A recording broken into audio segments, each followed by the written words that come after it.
حسادت میکنم آنگاه که عطر تنت در آغوش تو شب را سحر کند. دیوانه تویی، اسم بر روی پسر مردم گذاشتنت برم چیست؟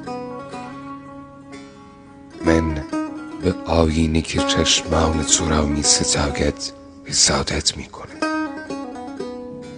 و حسود می شوم به شال دور گردنت که با اجازه من اما بی اختیار دست دور گردنت تمام کوچه های شهر را از بر می کنه.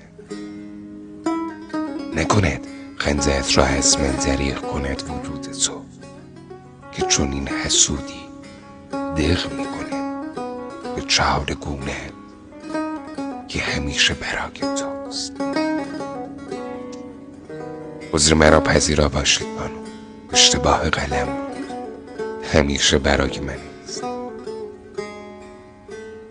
دوست دارم که بگویم حسادت می کنم به دست راستت که دست چپت را می گیرد و نوازش می کنی. حال که گفتم بگذار این را هم بگویم، به دست چپتم حسادت می کنم که نوازش می شود. فوش نمی دهم، اما باد بی پدر را که از میان موی تو می گذرد را خواهم کشت. مبادا گمان کنی که کفر نعمت خدا کرده باشم، نه، به تار تار موی تو حسادت می کنم که روی شانه توست. باد غلط کنه به نوازت تار موهای مرا.